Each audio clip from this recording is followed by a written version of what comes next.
আসসালামু আলাইকুম ওরহমতুল্লাহি ওবারাকাতুহ। ইসলাম পূর্ণাঙ্গ আত্মসমর্পণ। অমানিসার ঘোর আধারে ডুবে গিয়েছিল পৃথিবী। মানবিক সত্তার গুণাবলী বিলুপ্ত হয়ে পশুত্বের গুণাবলী ধারণ করেছিল এই মানুষ। দাম্ভিকতার রাজত্ব কেড়ে নিয়েছিল পৃথিবীর সব স্বাধীনতা।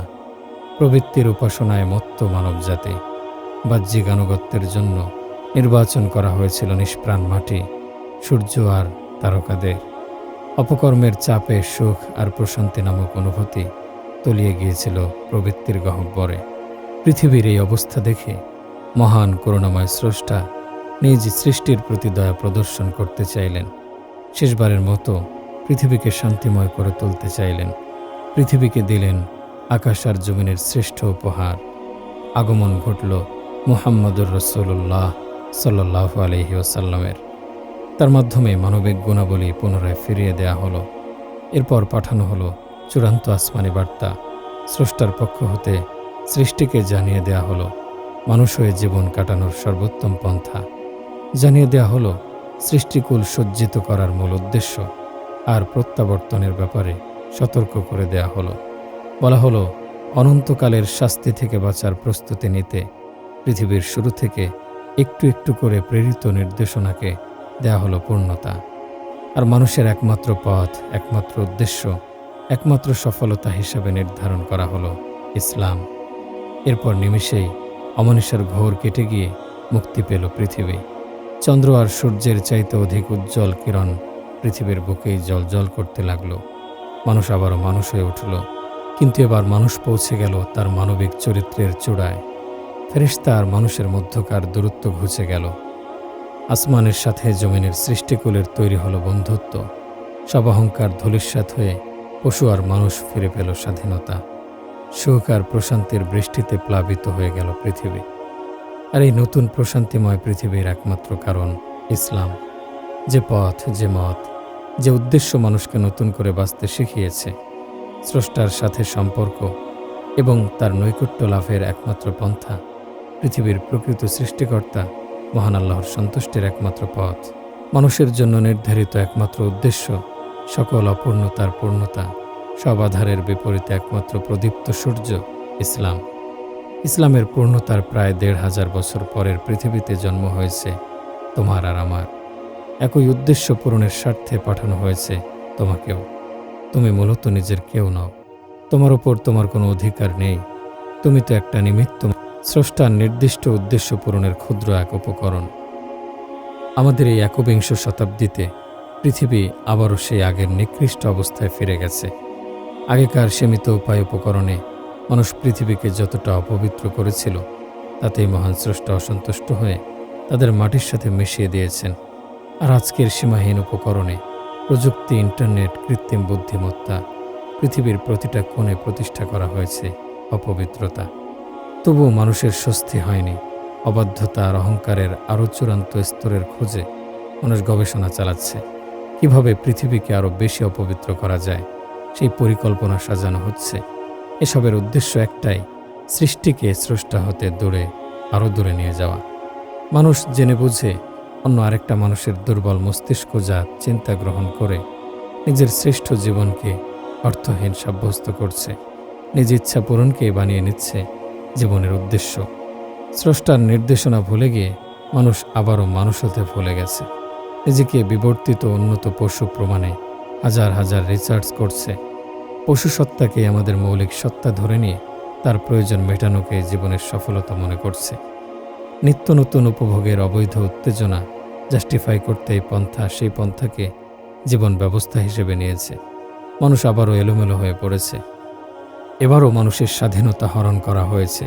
তবে দুঃখের বিষয় হলো, এই দফা মানুষ নিজেও তার পরাধীনতার কথা জানে না। তুমি আর আমি এদিক থেকে খুব সাধারণ মানুষ। পৃথিবীকে নিয়ন্ত্রণ করার ক্ষমতা আমাদের নেই। আমরাই উল্টো পৃথিবীর দ্বারা নিয়ন্ত্রিত হচ্ছি। মানুষের অপকর্ম আজ আমাদেরও প্রভাবিত করছে। পাপের ভারে কাঁধ ভারী হয়ে উঠেছে। তার ওপর জোরপূর্বক বাড়তি পাপ চাপিয়ে দেয়া হচ্ছে। এই অসহনীয় ভারে মাটির সাথে মিশে যাওয়ার উপক্রম। কিন্তু ভয়ের কিছু নেই, কেননা আমাদের কাছে এখনও সেই আলো আছে যা ইতিপূর্বেও দুনিয়া থেকে অন্ধকার দূর করতে সক্ষম হয়েছিল। আমাদের আছে সেই পন্থা যা অনুসরণ করে মানুষ নিজ মর্যাদাকে আকাশে উন্নীত করেছিল। আমাদের আছে সেই পথ যেদিকে হাঁটলে গন্তব্য পর্যন্ত পৌঁছানো যায়। আমাদের আছে সেই উদ্দেশ্য যা সৃষ্টিকে তার স্রষ্টার নিকটবর্তী করে দেয়। আমাদের কাছে আছে সূর্যের চেয়েও দীপ্তিমান ইসলাম। তবে চাল কিনে ঘরের এক কোণে সাজিয়ে রেখে ক্ষুধার জ্বালায় কাতরানো মূর্খতা ছাড়া আর কিছুই নয়। কেননা শুধু চাল মানুষের ক্ষুধা নিবারণ করতে পারে না। চালকে পানিতে চুবিয়ে আগুনের উপর রাখতে হয়। এরপর পানি উত্তপ্ত হয়ে তা ভাতে রূপান্তরিত হওয়া পর্যন্ত অপেক্ষা করতে হয়।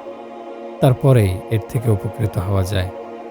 অথচ আমরা নিজের অন্তরে ইসলাম রেখেও যন্ত্রণায় কাতরাই। নিজের ভেতরে উজ্জ্বল সূর্য ধারণ করে আধারের বাজারে গিয়ে আলোর খোঁজ করি। নিজের ভেতরে সুখ রেখে অন্য কোথাও ছুটে যাই সুখের আশায়। চাল ঘরে থাকলে যেমন ক্ষুধা মেটানো যায় না, তেমনি অন্তরে ইসলাম সজ্জিত করে রাখলেও সুখী হওয়া যায় না। কারণ ইসলাম কেবল কোনো অনুভূতি নয়, ইসলাম বাহ্যিক পন্থা, যাকে অনুভব নয় অনুসরণ করতে হয়। সমস্যাটা কোথায় এবার বুঝলে তো? ইসলাম থেকে উপকৃত হতে হলে তা অনুভব নয় বরং অনুসরণ করতে হবে। অথচ এইটুকু না জানার কারণেই দেখো আজকে মুসলমানের অন্তরের কী অবস্থা, তার শরীরটার কী অবস্থা, পরিবারের কী অবস্থা, রাষ্ট্রের কী অবস্থা, আর সমস্ত মুসলিম জাতির কী করুণ অবস্থা। তবে আমরা নিজ পথ স্বেচ্ছায় হারাইনি, আমাদের পথ হারাতে বাধ্য করা হয়েছে। প্রবৃত্তির আকাঙ্ক্ষার মাত্রা বাড়িয়ে দিয়ে চাহিদা পূরণের উপকরণের সহজলভ্যতা আমাদের নিজ পথ থেকে দূরে সরিয়ে দিয়েছে। কেননা মানুষ দুর্বল, চাহিদার প্রবল উত্তেজনা দমন করতে সে অক্ষম। মুসলমানদের অন্তর থেকে ইসলামের আলো নিভিয়ে দিতে কৃত্রিম সুখের মোড়কে কৃত্রিম এক ঝড় সৃষ্টি করা হয়েছে। এখানেও নিজ দুর্বলতার দরুন বাহ্যিক চাকচিক্যের প্রতি আগ্রহ সামলাতে না পেরে আমরা সেই ঝড়ে গা ভেজাতে গিয়েছিলাম মাত্র। কিন্তু এরপর তার মোহের ঘূর্ণিপাকে এমনভাবে হারিয়ে গিয়েছি যে এখন নিঃশ্বাসের চেয়েও কৃত্রিমতার স্বাদ বেশি জরুরি মনে হয়। এই ষড়যন্ত্র আর আঘাতের মূল উদ্দেশ্য তুমি বা কোনো মুসলমান নয়, তাদের উদ্দেশ্য হলো ইসলাম। ইসলামকে নিশ্চিহ্ন করাই তাবৎ ষড়যন্ত্রের প্রধান উদ্দেশ্য ছিল। এখনও সেটাই চলছে, তবে এতে সফল হতে তারা পারবে না, কেননা এর সুরক্ষা স্বয়ং স্রষ্টার পক্ষ হতে নির্ধারিত। তাই ইসলামের আলো নেভাতে না পেরে, তোমাকে সরাসরি ধ্বংস করতে না পেরে পরোক্ষভাবে তারা তোমার বিশ্বাসের ওপর আঘাত করছে। ধর্মের প্রতি আনুগত্য থেকে তোমাকে দূরে সরিয়ে দিতে চেয়েছে। আর তোমার জীবনের এই উদ্দেশ্যহীনতা বুঝিয়ে দেয় তারা তাদের পরিকল্পনায় সফল। ধর্মকে মুছে ফেলতে না পেরে ধর্মীয় মূল্যবোধকে মানুষের অন্তর থেকে মুছে ফেলার এটা এক নতুন যুদ্ধ। এটা অস্ত্রের লড়াই নয়, লড়াইটা বুদ্ধির, চিন্তার, আদর্শের। এটা নতুন শতাব্দীর বুদ্ধিবৃত্তিক দ্বন্দ্ব, যেখানে আঘাতে জর্জরিত হওয়া ব্যক্তি জানে না তাকে কোত্থেকে আঘাত করা হচ্ছে। সর্বস্ব হারানো মানুষটাও বোঝে না তার সব কিছু হারায়নি, বরং ঋণের বোঝা চাপিয়ে তার সব কেড়ে নেওয়া হয়েছে। বিষণ্ণতায় ডুবে আত্মহত্যাকারী জানে না সে স্বেচ্ছায় মরেনি, বরং তাকে মিথ্যে সহানুভূতির কল্পনা শিখিয়ে তাকে তার হাত দিয়েই মেরে ফেলা হয়েছে। মাঝবয়সী তরুণ তরুণীরা জানে না তাদের বাল্যকালের সুখ কোথায় হারিয়ে গেল, অথচ তাদের সুখ কোথাও হারায়নি। অবৈধতাকে সাজিয়ে আরাধ্য করে দেখিয়ে তার ভেতরে সেই সরল সুখকে দাফন করে দেওয়া হয়েছে। যন্ত্রণাকাতর স্ত্রী জানে না তার স্বামী কেন পরনারীতে আসক্ত, অথচ তার অন্তরে জাগতিক আকাঙ্ক্ষা এবং স্বামীর অন্তরে প্রেমের ফ্যান্টাসি ঢুকিয়ে ভেঙে দেওয়া হয়েছে তাদের পবিত্র ভালোবাসা। নিজেকে অন্ধকারে হারিয়ে ফেলা সন্তান আর পিতামাতা জানে না কেন তাদের এই দূরত্ব, অথচ লোক দেখানো সামাজিক গ্রহণযোগ্যতাকে জরুরি হিসাবে প্রতিষ্ঠা করে তাদের মধ্যে দূরত্ব সৃষ্টি করা হয়েছে। আর যত উদাহরণ হয় অশান্তির, যদিও সবটার জন্য আমরা নিজেরাই দায়ী, তবে এসব অন্য কারো পরিকল্পনা যা আমাদের হাত দিয়েই বাস্তবায়ন করা হচ্ছে। এসব করছে মানুষের সবচাইতে বড় শত্রু শয়তান এবং তার অনুচরেরা। নিকৃষ্টকে উৎকৃষ্ট হিসাবে উপস্থাপন করা শুধু তারই চরিত্র। এই যুদ্ধ থামবার নয়, এ যুদ্ধের কোনো মোকাবেলাও হয় না, কেননা যুদ্ধটা মাত্র এক পক্ষের। তারা একই ময়দানের সব কিছু নির্ধারণ করছে। সবচেয়ে বড় সত্য হলো এই যুদ্ধ যেন যুদ্ধ হিসাবে প্রকাশ না পায়, সেজন্য ছোট ছোট আরও যুদ্ধ চলমান রয়েছে, যার দরুন এই মুসলিম উম্মার রাখালদের আলিমগণ পেছনে এত বাঘের থাবা। রাখাল হত্যা, রাখালকে তার পাল থেকে সরিয়ে দেয়া কিংবা রাখালকে তার পাল সম্পর্কে উদাসীন করাও সেই যুদ্ধেরই অংশ। ফলে পালের ভেড়া বকরি নিজেদের ভেতরে ঠুসাঠুসি করতে করতে এলোপাথারি চারিদিকে ছোটাছুটি করছে, আর দূর থেকে সেই শিকারীর দল এসব দলচ্যুত ভেড়া বকরিদের ইচ্ছামতো শিকার করে করে উল্লাসে মেতে উঠছে। এই যুদ্ধের ডামাডোলে অন্তরে ইমানের আলোটুকু অক্ষুণ্ণ রেখে টিকে থাকতে হলে স্রষ্টার সাহায্যের বিকল্প কোনো কিছু নয়। আর খুব ভালোভাবে গেঁথে নাও, আল্লাহর সাহায্যের পূর্ব শর্ত হল চূড়ান্ত আনুগত্য, চূড়ান্ত দাসত্ব এবং তার নির্দেশিত পন্থার পূর্ণাঙ্গ অনুসরণ। তোমাকে নিজ শেকড়ে ফিরতে হবে যত দ্রুত সম্ভব, অথবা দল থেকে তোমার এই বিচ্ছিন্নতার সুযোগে শিকারীর জালে আটকে সর্বস্ব দুনিয়া এবং আখিরাত হারানোর প্রবল আশঙ্কা। দিন হলো তোমার মূল শেকড়, তাই খুব ভাবাভাবির কিছু নেই, আর বেশি দেরি করার মতো সময় নেই, কেননা তোমার বিলম্ব করার ভেতরেও রয়েছে অন্য কারো সফলতা। ইসলামের প্রয়োজনীয়তা বোঝা সত্ত্বেও মানুষ সেই সমাধানকে গ্রহণ না করার বড় একটি কারণ হলো অজ্ঞতা। ইসলামের সৌন্দর্য, ইসলামের উদ্দেশ্য এবং প্রকৃত ইসলাম সম্পর্কে না জানার কারণে মুসলমান হয়েও অনেকে ইসলাম থেকে দূরে সরে থাকে। তাই আমাদের প্রকৃত ইসলাম সম্পর্কে জানা দরকার, বোঝা দরকার এর সঠিক পরিভাষা এবং পদ্ধতি। ইসলাম শব্দের অর্থ কী? ইবনু মঞ্জুর রচিত লিসানুল আরবে বলা হয়েছে, ইসলাম শব্দটি ইস্তিসলাম শব্দ থেকে নেওয়া হয়েছে, যার অর্থ হচ্ছে কারো কাছে নত হওয়া, আত্মসমর্পণ করা। এছাড়া ইবনু তাইমিয়া রাহিমাহুল্লাহ বলেছেন, ফাল ইসলামু ইয়াতাদাম্মানুল ইস্তিসলামা লিল্লাহি ওয়াহদাহ, অর্থাৎ ইসলামের অর্থের মধ্যে রয়েছে এক আল্লাহর কাছে আত্মসমর্পণ করা। আজকে অনেক মুসলমান সঠিক ব্যাপারটা না জানার কারণে ইসলাম অর্থ শান্তি বলে থাকে। মূলত ইংরেজরা কলকাতা আলিয়া মাদ্রাসা প্রতিষ্ঠা করার সময় তৎকালীন ইংরেজ গভর্নর লর্ড মোকেলেকে আলিয়া মাদ্রাসার সিলেবাস তৈরির দায়িত্ব দেয়। এই সুযোগে তারা ইসলামের অনেক মৌলিক পরিভাষা, যেমন ইসলাম, ইলাহ, রব, তাওহীদ, শিরক, তাগুত, জিহাদ ইত্যাদিতে পরিবর্তন আনে। তন্মধ্যে বাতিলের সাথে ইসলামের অনিবার্য দ্বন্দ্ব ও সংঘাতকে এড়ানোর জন্য উদ্দেশ্য প্রণোদিতভাবে ইসলামের অর্থ শান্তি হিসাবে প্রচার করে। এখানে একটি হাদিস উল্লেখযোগ্য। এই হাদিসে ইসলামকে পূর্ণাঙ্গভাবে বর্ণনা করা হয়েছে। সুতরাং মনোযোগ দিয়ে হাদিসটি শুনি চলো, আর পারলে মুখস্থ করে রেখো। হযরত ওমর রাদিয়াল্লাহু আনহু বলেন, আমরা একদিন রাসূলুল্লাহ সাল্লাল্লাহু আলাইহি সাল্লামের নিকটে বসেছিলাম। হঠাৎ একটি লোক আমাদের কাছে এলো। তার পরনে ধবধবে সাদা কাপড় এবং তার চুল ছিল কুচকুচে কালো। সফরের কোনো চিহ্ন তার ওপর দেখা যাচ্ছিল না, যাতে বোঝা যেত সে দূর থেকে এসেছে, এবং আমাদের কেউ তাকে চিনছিল না, যাতে বোঝা যেত সে কাছাকাছিই থাকে। শেষ পর্যন্ত সে নবী সাল্লাল্লাহু আলাইহি সাল্লামের কাছে বসল, তার দুই হাঁটু তার নবীর হাঁটুর সঙ্গে মিলিয়ে দিল এবং তার হাতের দুই করতলকে নিজ জানুর উপরে রেখে বলল, হে মুহাম্মদ, আমাকে ইসলাম সম্পর্কে বলুন।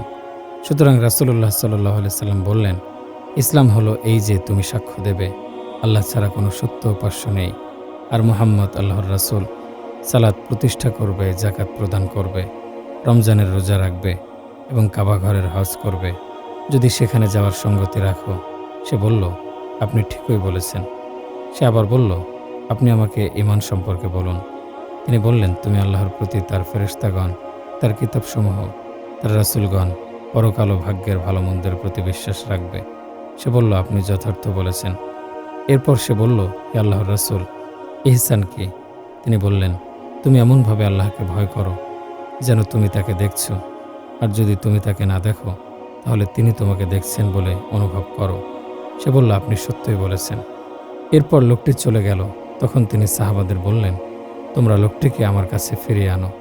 অথচ অনেক খোঁজাখুঁজি করা হলো, কিন্তু তারা তাকে আর পেল না। অতঃপর রাসূলুল্লাহ সাল্লাল্লাহু আলাইহি ওয়াসাল্লাম বললেন, ইনি জিবরিল আলাইহিস সালাম। তোমরা প্রশ্ন না করায় তিনি চাইলেন যেন তোমরা দিন সম্বন্ধে জ্ঞান লাভ করো। ইসলাম হলো আত্মসমর্পণ, নিজেকে সঁপে দেয়া, আর ঈমান হলো অদৃশ্যের প্রতি বিশ্বাস। তবে ইসলাম যে আত্মসমর্পণের কথা বলেছে, সেই আত্মসমর্পণ কার নিকট, তার স্বরূপ কি, কেমন এই সঁপে দেয়া?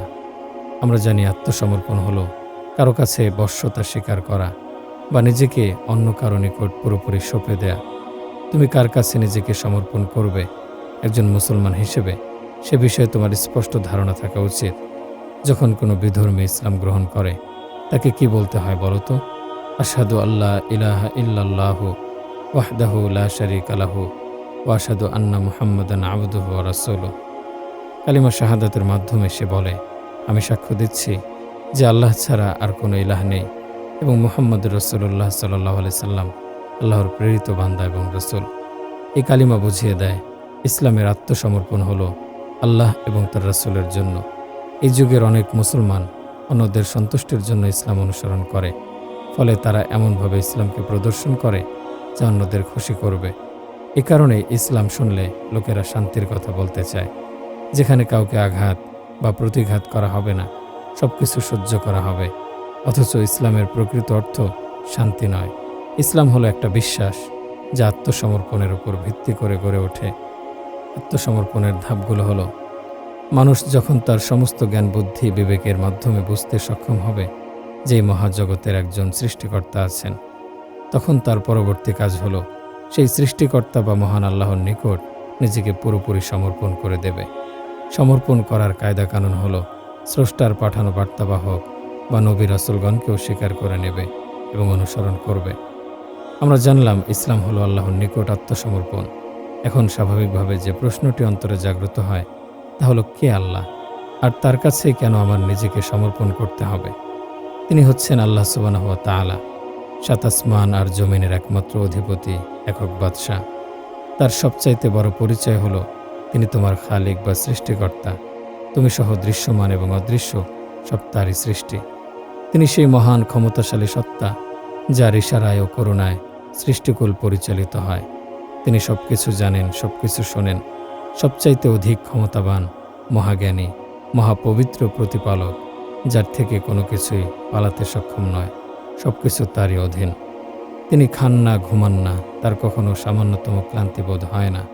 তিনি বিশ্রাম নেন না, বিরক্ত বোধ করেন না। মানবীয় গুণাবলী এবং ভাবনা হতে তিনি অনেক ঊর্ধ্বে। তার মতো আর কিছুই নেই। তিনি অন্য কারো মতো নন। তার তুলনা কেবল তিনি নিজেই। তিনি কখন কি করবেন তা কেবল তার একান্ত ব্যাপার। কেউ তার সিদ্ধান্তের উপর প্রশ্ন করতে সক্ষম নয়। তিনি সার্বভৌম কর্তৃত্বের অধিকারী। কোনো সৃষ্টির পক্ষে নিজ স্রষ্টার বর্ণনা দেওয়া সম্ভব নয়। আমরা কেবল তার সম্পর্কে ততটুকু জানি যতটুকু তিনি আমাদের জানিয়েছেন। এক বেদুইন সাহাবী তার দোয়াতে মহান আল্লাহ সুবহানাহু ওয়া তাআলার পরিচয়কে সুন্দরভাবে তুলে ধরেছেন। তিনি নিজ প্রার্থনায় তার রবের প্রশংসা করে বলেন, হে এমন সত্তা যাকে কোনো চোখ দেখতে পারে না, ভাবনাতে যাকে ধারণ করা যায় না, যাকে বর্ণনা করার সক্ষমতা কারো নেই, যার ওপর কোনো কিছুই প্রভাব ফেলতে পারে না এবং যিনি কোনো বিপদকে ভয় পান না, যিনি পাহাড় সমূহের ওজন জানেন, সমুদ্রের আয়তন জানেন, সকল পাতার সংখ্যা জানেন, আরও জানেন পৃথিবীর আবর্তনে পরিবর্তিত হওয়া দিন রাতের সঠিক পরিমাপ। তিনি সেই সত্তা যার থেকে আকাশ আকাশকে লুকোতে পারে না, অর্থাৎ সাত আসমানের সব কিছুই তার জ্ঞাত। পৃথিবী আর এক পৃথিবীকে ঢাকতে পারে না, অর্থাৎ পৃথিবীর ৭টি স্তরের কোনো কিছুই তার অজানা নয়। না সাগর তার গভীরের জিনিস লুকোতে পারে, আর না পাহাড় কোনো কিছুকে তার থেকে আড়াল করতে পারে। তুমি এবং আমি এই মহান আল্লাহকে আমাদের রব হিসেবে স্বীকার করে নিয়েছি। তার মহিমা ও অসীম ক্ষমতার কাছে নিজেকে ঝুঁকিয়ে দিয়েছি। তার নিকট পুরোপুরিভাবে নিজেকে আত্মসমর্পণ করেছি। এই আত্মসমর্পণ হলো ইসলাম। প্রতিপালকের কাছে ফিরে গিয়ে তার নিকট নিজের দেহ মনকে ঝুঁকিয়ে দেয়াই ইসলামের প্রথম শর্ত, বা অ আ ক খ। যদি যাত্রা শুরু করতে চাও তবে এখান থেকে শুরু করো। তুমি তো এমনিতেই মুসলমান, তুমি এখনো মূল পথে আছো, তবে সামান্য এদিক ওদিক মোড় নিয়ে ফেলেছ। এটা ব্যাপার না। তুমি একটা দীর্ঘশ্বাসে বলে দাও, আসলামতু, অর্থাৎ আমি সমর্পণ করলাম, আমি ফিরে এলাম, আমি দিক পরিবর্তন করে নিলাম। তবে কেবল আল্লাহর নিকট সমর্পণ শুরুর মাধ্যমে তুমি পুরোপুরি আত্মসমর্পণকারী হতে পারবে না। আল্লাহর সাথে সাথে তোমাকে তার রাসূলুল্লাহ সাল্লাল্লাহু আলাইহি সাল্লামের কাছেও নিজেকে সমর্পণ করতে হবে। অনেকে হয়তো বলবে, আল্লাহ তাআলা আমাদের সৃষ্টি করেছেন, তার ক্ষমতা ও দয়া দেখে আমি তার আনুগত্য করার সিদ্ধান্ত নিলাম, কিন্তু তার রাসূলকে কেন ভালোবাসবো? রাসূলের আনুগত্য কেন করতে হবে? না না না, এখানে তোমার বা অন্য কারো প্রশ্ন করার বিন্দুমাত্র অধিকার নেই। তোমাকে বুঝতে হবে, রাসূলের নিকট সমর্পণ বা তার আনুগত্যের নির্দেশ স্বয়ং আল্লাহর। তাকে অনুকরণ করার পেছনে অবশ্যই আমাদের ভালোবাসা এবং তার চরিত্রের প্রতি মুগ্ধতা মিশে থাকে, কিন্তু তার আনুগত্যের প্রধান কারণ হলো এটা আল্লাহ সুবহানাহু ওয়া তাআলার আদেশ, আর তার আদেশের সামনে প্রশ্ন তোলার কোনো অধিকার কারো নেই।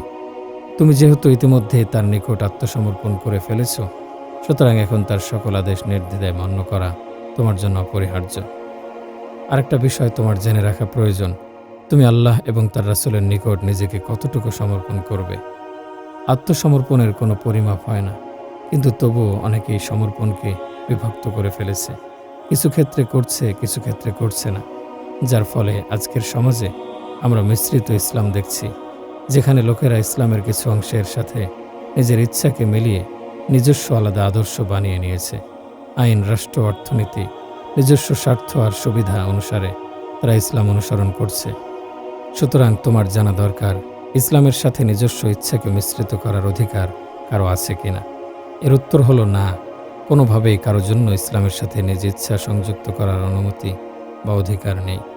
ইসলামে প্রবেশ করতে হলে তোমাকে পূর্ণাঙ্গ আত্মসমর্পণ এবং পুরোপুরি প্রবেশ করতে হবে। তুমি 10 ভাগ, 50 ভাগ বা 80 ভাগ ইসলাম মানবে আর বাকি অংশতে নিজের ইচ্ছা পূরণ করবে, এর কোনো সুযোগ নেই। মানুষের এই কপটতা রুখে দিতেই আল্লাহ সুবহানাহু ওয়া তাআলা পূর্বেই তার সিদ্ধান্ত জানিয়ে দিয়েছেন। তিনি বলেন, ইয়া আইয়ুহাল্লাযীনা আমানু দুখুলু ফিস-সিলমি কাফা, হে মুমিনগণ, তোমরা ইসলামে পূর্ণরূপে প্রবেশ করো। ইসলাম হলো আল্লাহ এবং তার রাসূলের কাছে পূর্ণাঙ্গ সমর্পণ। আল্লাহর তোমাকে কোনো প্রয়োজন নেই। তোমার সালাত পড়া বা না পড়াতে তার কোনো যায় আসে না। তুমি তাকে বিশ্বাস না করলেও তার ক্ষমতায় বিন্দুমাত্র কমতি হয় না। তিনি সব কিছু থেকে পবিত্র। আকাশ আর জমিনের কোনো কিছুই তার কল্যাণ বা ক্ষতি করতে সক্ষম নয়, কিন্তু তিনি এর মধ্যকার সকল কল্যাণ ও ক্ষতির সিদ্ধান্ত গ্রহণে সক্ষম। তোমাকে তোমার সৃষ্টির উদ্দেশ্য জানিয়ে দেওয়া হয়েছে, তোমার কাছে ইসলাম পাঠানো হয়েছে। এখন তা গ্রহণ করা না করা তোমার ব্যাপার। ইসলামের অনুসরণ করলে তুমি নিজের ভালোর জন্যই করলে। তোমার আমার আংশিক ইসলাম পালনে আল্লাহর কোনো লাভ নেই। পূর্ণাঙ্গ ইসলামে প্রবেশ করলে আমি নিজেই পূর্ণ লাভবান হব। এখানে একেবারে শুরুর ধাপ নিয়ে আলোচনা করেছি, যাতে তুমি প্রাথমিক পথটা বুঝতে পারো। সকল দ্বিধাদ্বন্দ্ব ছেড়ে নিজ থেকেই যেন শুরুটা শুরু করতে পারো। এসব ইসলামের একদম প্রাথমিক ধাপ। এরপর রয়েছে মূল পন্থা বা পরের ধাপ, যা তোমার জন্য নির্দেশিত নিয়মকানুন বা বিধিবিধান। ইসলাম অনুসরণের জন্য তোমার বাহ্যিক জীবনে কোথায়, কখন, কিভাবে, কি করতে হবে, কোন বিষয়গুলো মানতে হবে, কোন বিষয়গুলো থেকে দূরে থাকতে হবে, এসব শিখে নেওয়া তোমার জন্য অপরিহার্য। সুতরাং আগ্রহ নিয়ে সেই নিয়ম নীতিগুলো শিখে নিও, তোমার নিজের কল্যাণের জন্য। নিজের ভালো তো পাগলেও বোঝে। আর মনে রেখো, তা কোনো আলিম, ব্যক্তি বা মানুষের আদেশ নয়, বরং আল্লাহর পক্ষ থেকে তোমার জন্য নির্দেশিত বিধান। তুমি রাস্তায় কিভাবে হাঁটলে তোমার ভালো হবে, সেদিকেও যে রব খেয়াল রেখেছেন, তিনি তোমাকে কতটা ভালোবাসেন বলতে পারো। সুতরাং হুট করে এত নিয়ম দেখে ঘাবড়ে যেও না। ইসলামের বিধিমালাকে নিজের জন্য বোঝা মনে করো না। কিভাবে কাজগুলো করলে তুমি ভালো থাকবে, তুমি বিপদাপদ সমস্যা থেকে বাঁচবে, তা রব ভালোবাসে বাতলে দিয়েছেন। এসব তোমার রবের ভালোবাসা মনে করবে, তাহলে তা অনুসরণ করাও সহজ হয়ে যাবে ইনশাআল্লাহ। আর মনে রেখো, পৃথিবীতে ইসলামের বিধিনিষেধ মান্য করাই তোমার জন্মের নির্ধারিত উদ্দেশ্য। এগুলো ইসলাম, এগুলো মেনে নেয় তোমার আত্মসমর্পণ। তোমাকে যেভাবে জীবনের প্রতিটা কদম আর প্রতিটা ধাপ অগ্রসর হতে বলা হয়েছে, এগুলোই তোমাকে পৃথিবীতে আনার ও রাখার মূল উদ্দেশ্য। তাই যা কিছু যেভাবে বর্ণনা করা হয়েছে, তাকে সেভাবেই তোমার বাস্তব জীবনে প্রয়োগ করতে থাকো। দেখবে, অন্তরের ওপর থেকে আধারের পর্দা সরে গিয়ে তোমার জীবন আলোকিত হয়ে যাবে। আর যদি ইসলাম মানতে গিয়ে কোনো বাধা বা কটুবাক্যের সম্মুখীন হও, তবে বিষণ্ণ হও না। তুমি কিন্তু অতটা নরম মানুষও নও। দুনিয়ার জন্য আমরা কত অপছন্দনীয় পরিস্থিতি সহ্য করি, ঠিক না? এমন মুহূর্তে তোমাকে ইসলাম চুপ থাকতে শিখিয়েছে। সুতরাং চুপ থাকো আর শোনো। তুমি কিন্তু একটা সময় স্বার্থ ছাড়া কিছুই করনি, নিজ ইচ্ছা পূরণে কোনো নিয়ম নীতির তোয়াক্কা করনি। আজকে তোমার স্বার্থ ইসলাম, আজকে তোমার সুখ ইসলাম, অন্ধ অনুসরণ নয়। তুমি স্বার্থপরের মতোই ইসলামের মধ্যকার সুখ আহরণ করো। কোন নিয়ম মানলে, কিভাবে চললে, কোন দোয়া, কোন হাদিস, কোন বই, কোন আয়াত তোমাকে সুখ দিতে পারে, খুঁজতে থাকো। কোন দিন কে এসে বলে দেবে, তখন সে অনুযায়ী একটু একটু করে ইসলাম পালন করবে, এই আশায় বসে থেকো না। নিজে পড়ো আর জেনে নাও কি আছে ইসলামে। ইসলামকে নিয়ে স্বার্থপর হও, একে নিজের স্বার্থ মনে করো। এতদিন দুনিয়ার স্বার্থ লাভের ক্ষেত্রে যেভাবে কাউকে তোয়াক্কা করনি, আকাঙ্ক্ষা পূরণে কারো কিছু বলা না বলার চিন্তা মাথায় আনোনি, আজকেও যখন ইসলামের মাধ্যমে নিজের সুখটুকু বুঝে নিতে যাচ্ছ, কাউকে হিসেবে রেখো না। যখন তোমার রবের অবাধ্যতা করতে, তখন যেমন বাকি পৃথিবী থেকে মুখ ফিরিয়ে রেখেছিলে, আজকে রবের আনুগত্যের ক্ষেত্রেও বাকি পৃথিবী থেকে মুখ ফিরিয়ে রাখো। হ্যাঁ, সেদিন তোমাকে কেউ হয়তো কিছু বলার সাহস করেনি, কিন্তু আজ তোমার ভদ্রতার সুযোগ নিয়ে কত কথাই না শোনাচ্ছে এক একজন। বলুক, সে তোমাকে কথা শুনিয়ে নিজ স্রষ্টার অবাধ্যতা করছে, আর তোমার চুপ থাকা তো স্রষ্টার আনুগত্য। লাভটা কার হলো? মনে রাখবে, সেদিন তোমার স্বার্থ ছিল দুনিয়া, আর তুমি ছিলে স্বার্থপর। আজ ইসলাম হলো তোমার স্বার্থ, আর তুমি হবে স্বার্থপর। স্বার্থ পূরণে এতদিন যেমন তোমাকে কেউ আটকে রাখতে পারেনি, বাধা দিতে পারেনি, আজকেও কোনো কথা বা বাধা যেন তোমাকে ইসলাম থেকে দূরে সরিয়ে না দেয়।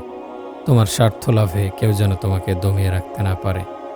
আগে উদ্দেশ্য ছিল নিজের সন্তুষ্টি, আর এখন তোমার ইসলাম অনুসরণের মূল উদ্দেশ্য হবে কেবল আল্লাহর সন্তুষ্টি। তোমার লক্ষ্য হবে জান্নাত। যেই জেদের বশে পৃথিবীর সব নিয়ম উল্টে ফেলতে এতদিন দ্বিধা করনি, আজকেও জেদ করে সুন্নাহগুলো পালন করো। পাঞ্জাবি টুপি পরে দাড়িটা রেখে বেরিয়ে পড়ো পৃথিবীতে। তোয়াক্কা করো না আর জাগতিক স্বার্থের। তোমার স্বার্থ এখন ইসলাম। উপার্জনের চিন্তা করো না। এ অবস্থাতেই কেউ চাকরি দিলে দেবে, না হলে না খেয়ে মরে যাও। তবুও সুন্নার দাড়িটা যেন তোমার মুখে থাকে। পৃথিবীর কেউ তোমার জীবন সম্পর্কে কথা বলার অধিকার রাখে না। ছেঁড়া ফাটা শার্ট প্যান্টে তাদের সমস্যা হয় না, পাঞ্জাবিতেই সমস্যা। দেখিয়ে দাও রাসূলের প্রতি তোমার ভালোবাসা কত বেশি। ওমরের মতো বুঝিয়ে দাও তুমিও সব কিছুর চাইতে তোমার রাসূলকেই বেশি ভালোবাসো। এতদিন তুমি যেভাবে চেয়েছো সেভাবে জীবন কাটিয়েছো। আজ থেকে তোমার রব যেভাবে চান তুমি সেভাবেই জীবন কাটাবে। সুতরাং মানুষ এবং শয়তানের এসব অনুচরদের প্রতি বিন্দুমাত্র ভ্রুক্ষেপ করো না। অন্য কারো কথা ভাবার সময় তোমার নেই। তোমার সুখ দরকার, পূর্ণতা দরকার, আর ইসলাম তোমাকে তার চেয়েও বেশি কিছু দিয়েছে, দেবে। সুতরাং তুমি তোমার জীবনের সাথে ইসলামকে নিয়ে অগ্রসর হও। প্রতিকূল বাতাস দেখে ঘাবড়ে যাচ্ছ? ভয় নেই, বাতাস বিক্ষুব্ধ হয় তোমাকে ওড়াবে বলে। ঈমান কি? ঈমান সালাত, সাওম, হজ, যাকাত ইসলামের পঞ্চম স্তম্ভ, অর্থাৎ 5টি মূল ভিত্তির অন্যতম হলো ঈমান, অর্থাৎ অদৃশ্যের ওপর বিশ্বাস। একটি তাঁবু টাঙ্গাতে প্রথমে এর চারদিকে 4টি খুঁটির প্রয়োজন হয়। তবে এই 4টি খুঁটি তাঁবুকে পুরোপুরি দাঁড় করানোর জন্য তা যথেষ্ট নয়। তাই মাঝখানে আরেকটি প্রধান খুঁটি দেওয়া হয়, যার উপর ভিত্তি করে সমস্ত তাঁবুটি দাঁড়িয়ে থাকে। ইসলামের ক্ষেত্রেও সালাত, রোজা, হজ, যাকাত হলো চারদিকের 4টি খুঁটি, আর ঈমান হলো তাঁবুর মধ্যখানের মূল খুঁটি। ইসলামের সবচাইতে গুরুত্বপূর্ণ ও পয়লা অংশ, যার উপর ভিত্তি করে মানুষের অন্তরে ইসলাম প্রতিষ্ঠিত হয়ে থাকে। ঈমান হলো জ্বালানি। ঈমানের দুর্বলতার কারণেই একজন মানুষ সালাত থেকে দূরে থাকে, সাওম পালনে বিরত থাকে, হজ করতে চায় না কিংবা যাকাত প্রদানে অনীহা করে। ঈমান হলো আল্লাহ সুবহানাহু ওয়া তাআলা, তার ফেরেশতা, তার কিতাবসমূহ, তার রাসূলগণ, পরকাল ও ভাগ্যের ভালো মন্দের প্রতি বিশ্বাস। আর এর সবই আমাদের নিকট অদৃশ্য, না দেখেও এসবের প্রতি বিশ্বাস করাই হলো ঈমান। আমাদের ভেতরে ইসলাম থাকা সত্ত্বেও ঈমানের যথাযথ ঘাটতি রয়েছে, অর্থাৎ আমরা অদৃশ্যের সব কিছু স্বীকার করলেও তা পুরোপুরি মেনে নিতে পারি না, যার কারণে মুসলমান হয়েও মানুষ আল্লাহর স্মরণ থেকে দূরে সরে থাকে। মুসলমান হয়েও অপকর্মে লিপ্ত হয়, মুসলমান হয়েও অন্যকে কষ্ট দেয়। এটাই ঈমানের দুর্বলতা। ঈমান হলো অন্তরের বিষয়, এটা মানুষের মূল চালিকা শক্তি।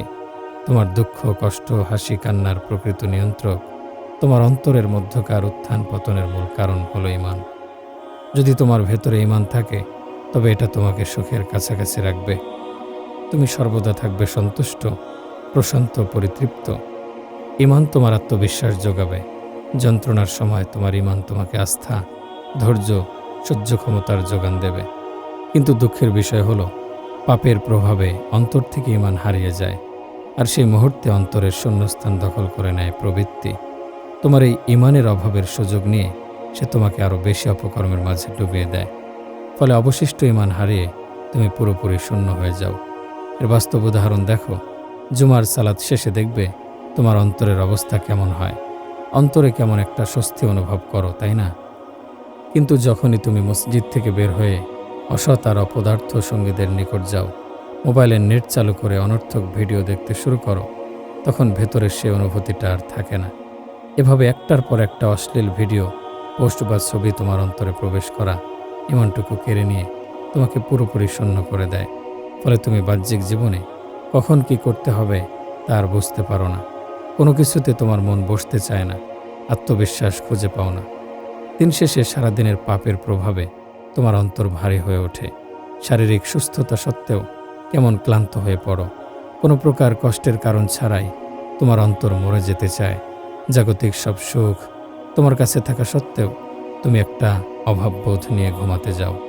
এরপর সকালে সেই শূন্যতা নিয়েই তোমার দিন শুরু হয়।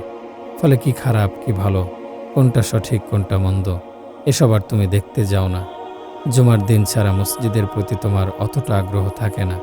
সালাতের সময়ে কখনো মসজিদের পাশ দিয়ে যাওয়ার সময় ভেতরে প্রবেশের জন্য তোমার অন্তর ছিঁড়ে গেলেও প্রবৃত্তি তোমাকে বাইরের পৃথিবীতে টেনে নিয়ে যায়। তুমি সুখী হতে চাইলেও প্রবৃত্তির সাথে যুদ্ধ করার শক্তি তোমার থাকে না। ফলে অভ্যন্তরীণ শূন্যতা আর প্রচণ্ড অসুখ নিয়ে তুমি সারাক্ষণ ছটফট করতে থাকো। কাউকে বোঝাতে গিয়েও পারো না যে তুমি আসলে ভালো নেই। মৃতেরা কি করে অন্য আরেকটা লাশের অবস্থা জানবে বলো?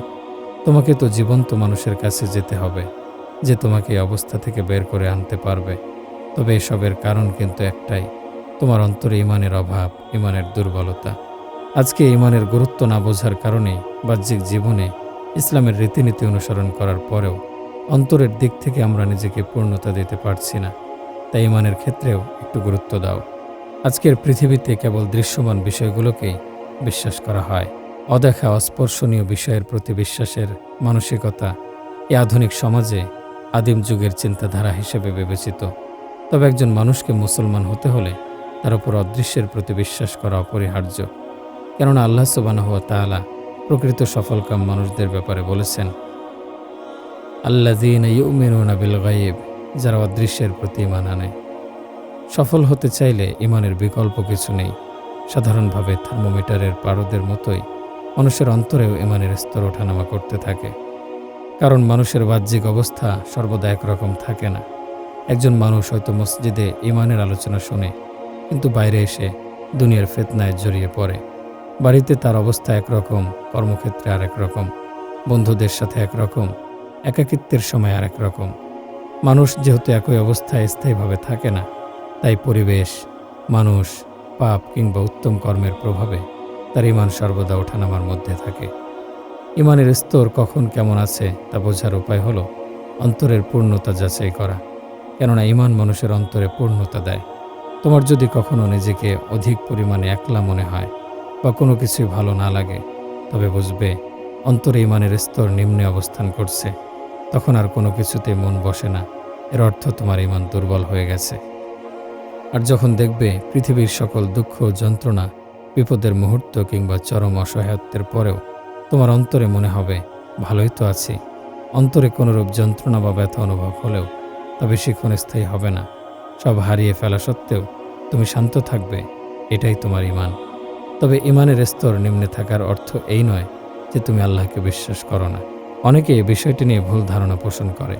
ইবাদতের মাধ্যমে তোমার ঈমান বৃদ্ধি হয়, বিশ্বাসের দৃঢ়তা আসে, অদৃশ্যের প্রতি আস্থার সক্ষমতা অর্জনে সাহায্য করে। আর পাপের প্রভাবে ঈমান হারিয়ে যায়, ঈমানের স্তর নিম্নগামী হয়। তাই ঈমান বৃদ্ধিতে ইবাদতের বিকল্প কিছু নেই। তুমি বলতে পারো, কেন আমাদের থেকে সবকিছু লুকিয়ে রাখা হয়েছে? সহজ উত্তর হলো, তুমি না দেখেই তোমার সৃষ্টিকর্তা এবং তার অন্যান্য সৃষ্টিকে কতটা বেশি বিশ্বাস করতে পারো তা পরীক্ষা করতে। তোমার আমার সামনে যদি অদৃশ্যের সব প্রকাশ করেই দেয়া হয়, তাহলে তো পৃথিবী আর পরীক্ষা কেন্দ্র থাকবে না। এই সাজানো গোছানো সব কিছুই তো কেবল পরীক্ষা। তোমার বিশ্বাসের পরীক্ষা, তোমার কর্মের পরীক্ষা, তোমার প্রতিটা নিঃশ্বাসের সাথে চলমান সময়ে গৃহীত সিদ্ধান্তের পরীক্ষা। পূর্বেই সব কিছু প্রকাশ করা হলে এই পরীক্ষা অর্থহীন হয়ে যাবে। সুতরাং অপেক্ষা করো। অবশ্যই যা চাও তার চাইতে অনেক বেশি কিছু দেখতে পারবে, কিন্তু এখনও দেখার সময়টা আসেনি। পরীক্ষা শেষ হওয়ার পূর্বেই ফলাফলের আশা করাটা বোকামি। তোমার কাছে যা এসেছে তা পরীক্ষার কারণ, স্থান, উদ্দেশ্য, প্রয়োজনীয় সকল উত্তর।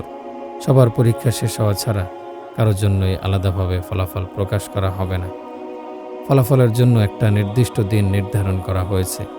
সুতরাং অদৃশ্য প্রকাশ হওয়ার পূর্বেই বিশ্বাসে দৃঢ়তা দাও। ফলাফল প্রকাশের পূর্বেই উত্তরপত্র লেখায় মনোযোগী হও।